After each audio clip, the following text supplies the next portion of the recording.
एक तो नरेंद्र मोदी जी का सबका साथ सबका विकास, सामाजिक समरसता का जो उनका सिद्धांत है और उन्होंने जमीन पर उतारने का काम किया। अपने 10 साल के कार्यकाल में उन्होंने बड़ी बड़ी चीजें की सामाजिक समरसता के लिए।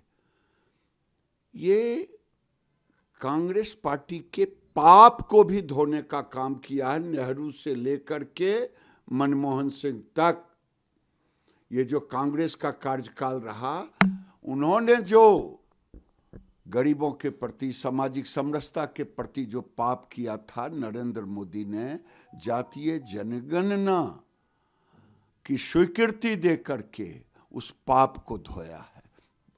कहेंगे पाप कैसा?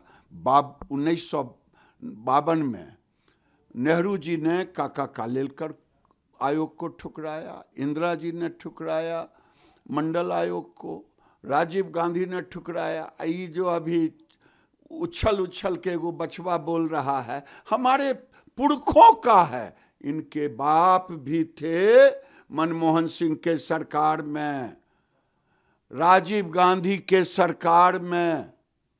ये सब सहयोगी थे, हालांकि जरूरत नहीं थी उस समय राजीव गांधी को किसी चीज की।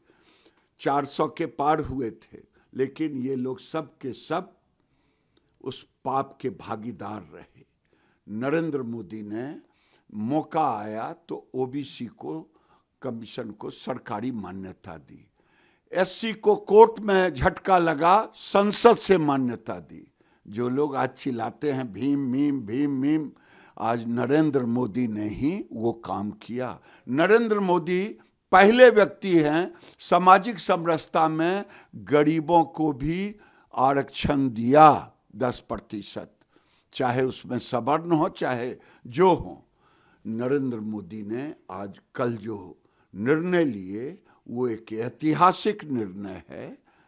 बिहार के मुख्यमंत्री नीतीश कुमार तो पहले से इसके पोषक थे, उन्होंने सर्वे कराया था, लेकिन इसका सेंसस कराने का, जनगणना कराने का अधिकार केवल केंद्र को था। इसीलिए नरेंद्र मोदी ने जब निर्णय लेकर के नीतीश कुमार के निर्णय को भी सही किया। आरजेडी कांग्रेस क्रेडिट ले रही है, हम लोग का जो मुहिम था वही रंग लाया। कौन सा मुहिम था? मान न मान मैं पीएम के हम ही लगे, मान न मान मैं तेरा मेहमान। ये लोग तो, मैं तो कह दिया कि बहस करके देख ले, गांधी मैदान में बहस करे, चौक चौराहे पर बहस करे, दिल्ली के किसी सड़क पर बहस करे। ये लोग थेथोलॉजी के सिवा निर्लज्जता की सीमा पार कर दिया है। चाहे राहुल गांधी हो, राहुल गांधी पूछते हैं कोई सेक्रेटरी नहीं है ओबीसी, इनके बाबूजी अगर लागू कर दिए हो, इनकी माताजी दादी जी लागू कर दिए होते तो आज दिल्ली में सेक्रेटरी भी होता। 92 में किसकी सरकार थी? इन्हीं की तो सरकार थी।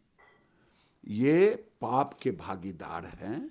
ये थेथोलॉजी ना करें, नरेंद्र मोदी का माला जपें कि नरेंद्र मोदी ही बिना भेदभाव का सामाजिक समरसता का काम कर। दादा बात कर लेते हैं पहलगाम की। पूरे विश्व में चिंता की बात है आतंकवाद को लेकर।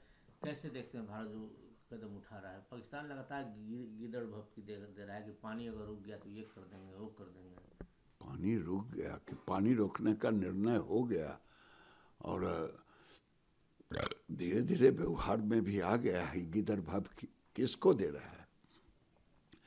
गिदड़ भपकी देना हो तो राहुल गांधी उस गिदड़ भपकी के साथ रहें, क्योंकि मुझे तो दुख तब होता है जब कांग्रेस की भाषा, अखिलेश जी की भाषा, लालू जी और उनके बचवा की भाषा, ममता बनर्जी की भाषा, चाहे चले जाएं मुंबई जो कभी हिंदू सम्राट के बेटा कहलाते थे, उनकी भाषा, ये सबों की भाषा पहलगांव पर दुख जताने के बाद पाकिस्तान भी इनके सामने शर्मसार हो जाता है। ऐसी भाषा का प्रयोग ये लोग पाकिस्तान की भाषा से और भी खतरनाक भाषा का प्रयोग करते, गिरे हुए भाषा का प्रयोग करते हैं।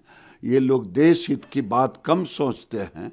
पता नहीं पाकिस्तान में का नाम लेने से कौन सा वोट इनको दिखाई देता है।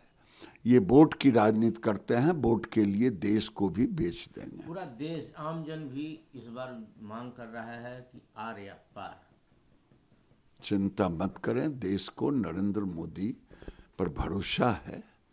और आपने जब से ये घटना घटी है, मोदी जी देखा होगा जब वो विदेश दौरा पर पाकिस्तान जब जहाज आती थी तो पहले पाकिस्तान को क्रॉस करके, लेकिन नरेंद्र मोदी ने लंबी दूरी तय करके आया, पाकिस्तान के आसमान से भी नहीं आए। ये बताता है कि उनके अंदर कितना आग है इसके लिए। आपने महाराष्ट्र की बात की। महाराष्ट्र के एक नेता तो ये कह रहे हैं कि इतना समय थोड़े था आतंकवादियों के धर्म पूछ रहे थे, सब फालतू बात है। विजय वेट्टीवार हैं, वो कह रहे हैं कि आतंकवादी के पास इतना टाइम कहाँ है जो धर्म और जात पूछ रहे। ये अंग्रेजी पढ़ रहे हैं बैठ करके, जो भी रहे मैं नहीं जानता। उनसे पूछिए जिसका पति की हत्या उसके सामने में हुआ, उनसे पूछिए जिनके परिवार के साथ दुर्व्यवहार हुआ, जो जिंदा हैं उनसे पूछिए। ये लोग मजाक उड़ा रहे हैं। लोग कहते थे कि आतंकवाद की कोई जाति और धर्म नहीं होता है, लेकिन पहलगांव में जाति भी था, धर्म भी था।